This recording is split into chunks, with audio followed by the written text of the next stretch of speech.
should time allow, we shall spare a few minutes for Sonko, because I can see you're raising the matter online. And of course, I don't want Frederick to ask me like last week, tumemalizaje show bila kuongea kuhusu Sonko. So, but in the meantime, gentlemen, I would like to welcome your thoughts on what we've had Bishop Oginde say in as far as the participation of the church in the BBI process. And I'd like to begin with you, Frederick. Thank you. Thank you for this morning. I've heard Bishop, and one thing I want to comment is naturally the church is a moral powerhouse. So it is expected that whenever the political parties and political groups are disagreeing and having such a sharp exchange on matters of political ideology and opinion, the church is majorly taken to be the one that will, like a conciliator, it will take the center stage. So Bishop has said something that the church never plays in politics, but I don't know whether he was talking of the church as entirely or the church he serves in, because we've seen the church becoming so much political. We've seen the church direct and support certain political factions and forget that their part in politics is the moral part of it. Is to bring the two disagreeing factions and make them understand that despite the fact that we disagree in politics, we can also have a point where we can agree on religion and also unite our people, not based on our political interest, but based on the interest of the country. Yeah. But we've also had him mention something very important, that the position of the church cannot be underplayed. But in the course of time, has the church really, and I'm not looking at the institution, I'm just looking at the leadership, taken that particular issue seriously? The fact that its position cannot be underplayed. Orogo? Well, I think one of the things that we've actually noticed in the interview, in a rejoinder of what you've asked, is that when all other institutions, all other leadership is gravitating towards a failure, Kenyans, or chaos, or confusion, Kenyans has always relied on the voice of the church. And for a long time, the question has been, if there are voices that are extreme, then the church has taken, what is called a point of sobriety. Just like you did over the weekend, I actually also followed the proceedings at CITAM, when there was a handing over.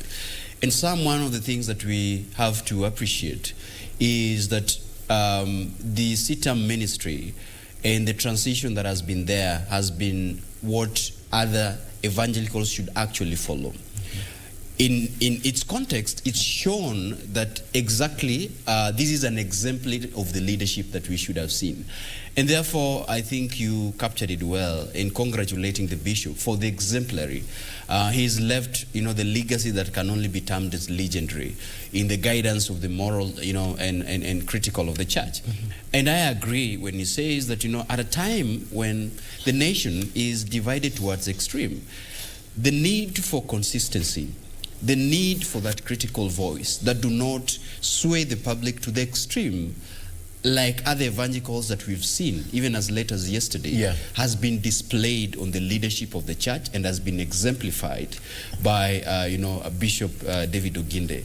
Because most often than not, for example, during elections, we've seen maybe the Catholic Church in Kisumu giving a bit somewhat different leadership from the Catholic Church in Central Kenya. It could also be the Presbyterian Church in Kisumu giving a different voice in as far as from the Presbyterian Church in Central Kenya. And also yesterday we saw former Prime Minister talk about this matter and ask, where were you during the 2 years that views were being collected, and in the wake of you sanitizing money from corruption? Advice. Oh, thank you, Sam. I think first of all we have to really appreciate the fact that Bishop Oginde has been very steadfast in the leadership of CITAM Church. And throughout his tenure, we have seen him call the government and the politicians to order every other time. And we have seen him be a very great voice of reason, not just for even the church, but the country at large. We even saw his remarks during the unveiling of the second BBI report, and it was very non-partisan, and I think that ought to be the general role of the church. Where the point of divergence is here is we always have the church that has the interests of the nation at heart, the church that is purely being led under the foundations of religion and the church. But then we also have a certain sect that more or less plays to the politics of the country. And the gallery. And the gallery. That's why you will see the church will give this position today, another section will call itself the church and give another position tomorrow, because we also have a section of people who we also call the church, who are controlled more by the politics than they control the politics. And that's why, as you rightfully put it, you'll hear the church from Kisumu giving a totally different view from the church in Nyeri, from the church in Coast. So in as much as I agree with the bishop that the church has been consistent, and that is the church, especially the church that he represents, has been consistent in championing the right agenda. Yeah. We can also not run away from the reality that the former Prime Minister talks about, because we have seen also the church react to politically instigated things. Mm-hmm. We have seen the church be led politically instead of them leading the politicians. We've actually seen the church even be used as an avenue, that a conduit for the money that is be taken to the church, because we really cannot explain why politicians all of a sudden will be so interested in taking lots of money to the church, and yet no one would want to ask. We would want a situation where the church can be able to referee itself, right, and they can call themselves to order, and it can be an organized system. Until then, they can really not be very trusted with the people, because we don't know what time they are honest and what time they are political. We've seen some talk about, David killing Goliath and others. Yeah, Solomon killing Goliath. Yeah. So I think, yes, Orogo. I think sometimes we agree to the realities and try to get a very intricate balance between what really happens when the state, the church becomes a gallery and plays towards the state. When we envision the separation of the church, the religion and the state, what we really envision is the fact that the church or religion institution stands out to provide a moral grounding and guide the state towards issues of political governance, issues of democracy, and respect for people's rights. So what we have seen, and I love the questions that you ask, Bishop, is that what then would be the issue the church would tackle in the context of what is happening now. What is happening right vis-a-vis what we really saw in the clamor for multi-party democracy, mm-hmm, and second liberation struggle. And to his answer, he said, the context is very different by now. What we are only looking at the church right now is how then would we guide a constitutional discussion that is devoid of taking political extreme, mm-hmm, that would guide Kenyans to make an informed choice. And when he says that, providing a multiple choices in the referendum do not augur well with the citizens. At the same time, locking out people, people's suggestions against, providing their views. So I think there is a neutrality that the church has actually become a critical voice now. But there's something he said that is very critical, Orogo, that as much as it could be a good proposal, it may not be practical, because not so many people would be able to interpret those questions in the first place. And that is the point at which we would like to interrogate what Deputy President William Ruto has been saying. He began talking about this matter a while ago. He affirmed it over the weekend. Let's get to listening. Tuwe na msimamo wetu ni kwamba tunaunga BBI mkono. So I want to challenge rafiki yangu Hasla pia leo, make a decision. Utuambie kama unaunga ama unapinga. Hawa wananchi wako na akili. Nimewaambia wajinga wamekwisha Kenya. Hakuna wajinga tena. Wako na akili, wanaweza kuamua. Sisi tuwaletee maswali kwa judiciary, tunataka hii, mnakubali ama hamkubali? Oh, wow. That just happened. We're just talking about the age of Cleophas Malala and his place in politics currently. And that could be a conversation for another day. Frederick, what do you think of this idea of multiple question referendum? And is it even practical in the first place? You see, first, we need to understand why do we want to change the constitution, or why do we have the BBI process? If we first understand the reason why we're having the BBI process, then it will guide us on what we need. You see, the idea that you need to have multiple questions on the upcoming referendum, it is a good idea, yes. But now I somehow disagree when the Deputy President says that wananchi are not stupid. These people can read and understand. But it has always been known that most of us vote based on our political alignment, not really based on what we read. We are never informed. Yes, so once we want to give this wananchi around 10 to something questions for them to make a decision, then you ask yourself, look at the Kenyan population. We have the old people who really want to vote and they always vote. You give them so multiple questions. Are they able to read and make a choice? That is the big question you need to ask. And even for the youth, are they going to read the questions and make a choice? Are they going to understand what is the question all about? So from where I stand from, it is a good proposal, but let us look at the reality of the proposal. Can it really work? Because for me, a referendum is a one question form that you have to, the answer is always yes or no. The idea of bringing in multiple questions is wanting to function this thing to be so much political that people will be saying we are only supporting this and not this. I always say, and I've always said it on this show, that if anyone doesn't agree with this document, you cannot be cold and hot at the same time. Just say no. And if anyone feels the document is so nice, then just say yes. But this idea of standing in between, you don't want to say no and you don't want to say yes, it brings some point of complication, especially on the people who trust on those leaders who are bringing in the idea. So from where I sit from, I don't really call off the idea, but how practical is the idea, especially when it comes to the voting patterns of a country and the people who are going to vote. Our people are not enlightened. We are not really stupid, but we are not really informed. That is the problem. Well, and you do realize that sitting on the fence has made people's political careers previously. I mean, over the weekend, Kalonzo said he's no longer the watermelon. And we shall be probing that in just a short while. But okay, how practical is it, advice, to have a multiple question referendum? Sam, the Deputy President is the same person who once told us that in an election we can only have a winner and a loser. And he dismissed the struggle for us to try and have an election where the winner doesn't take it all. I don't then understand today why he is the same person who really wants a lot of consensus. Because if previously he has been the champion of when you lose, go home, today, why is he really struggling to play center stage? In my estimation, in as much as his proposed formula has worked elsewhere and in other jurisdictions, I fail to believe that it's an honest opinion.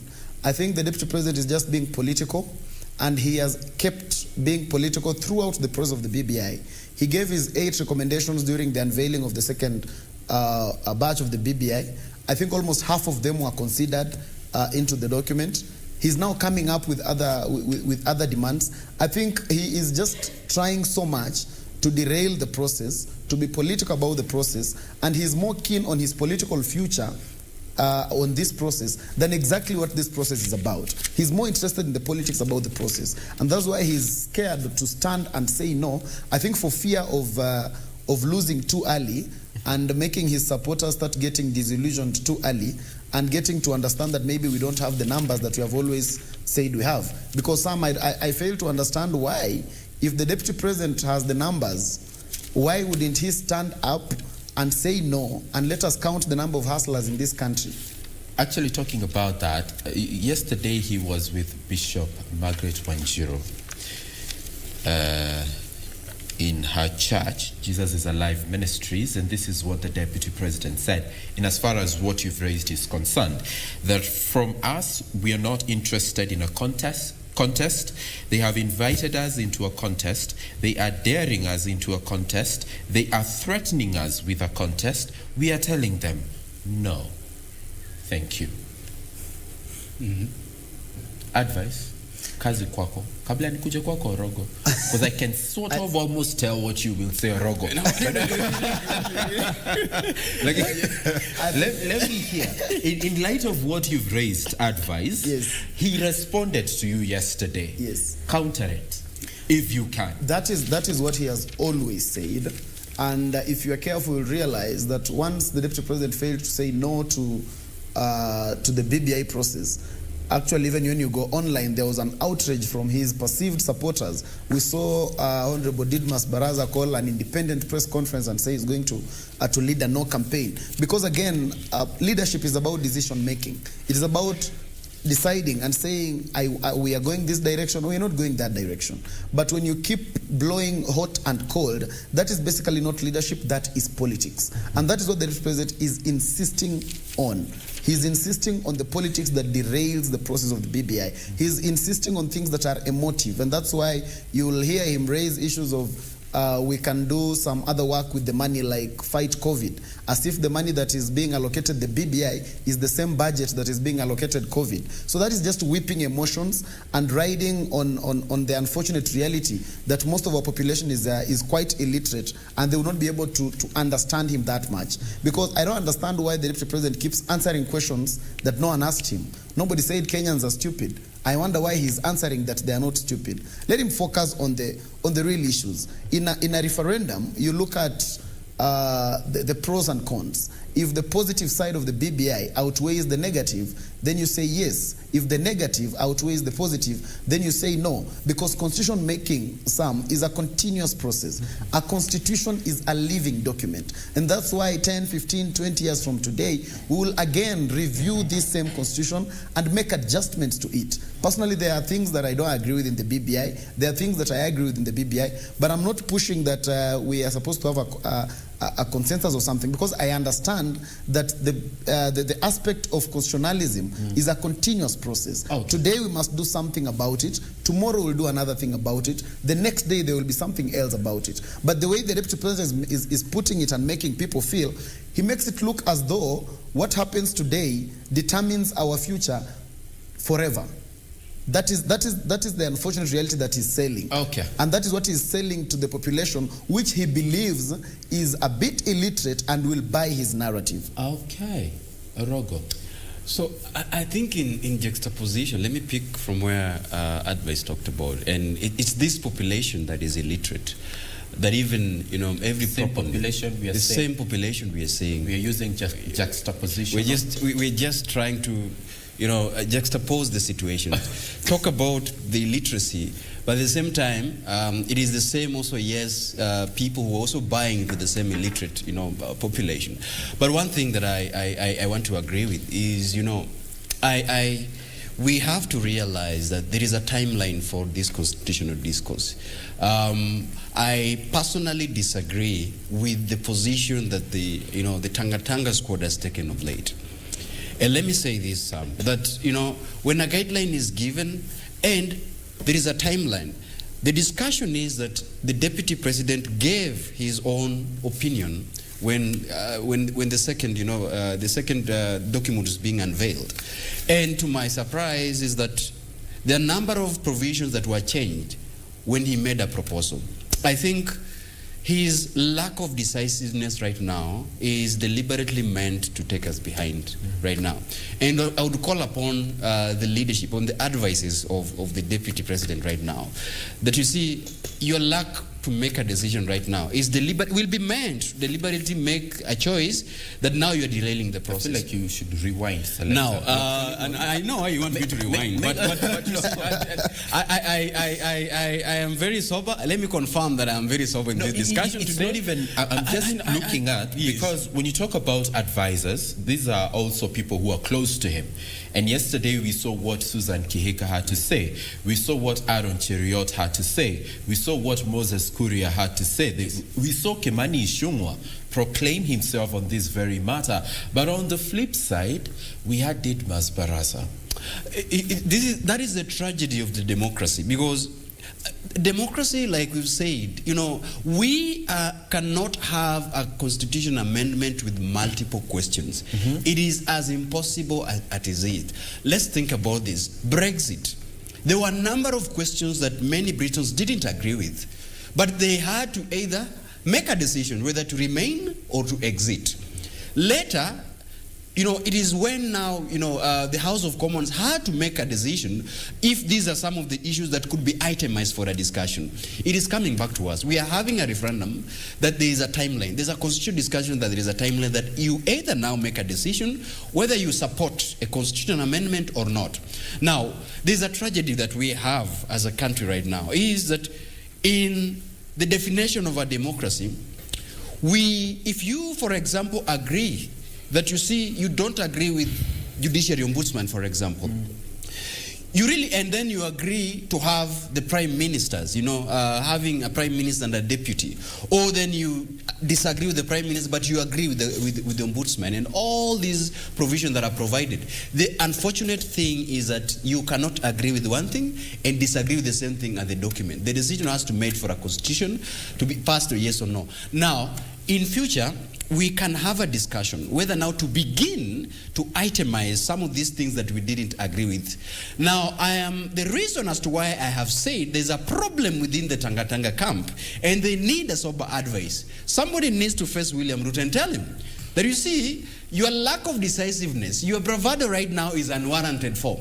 People have to proceed, and you either take a yes or no with the merits that it comes with or the merits that it portrays. Mm-hmm. Okay. CV Shatumwa. Now,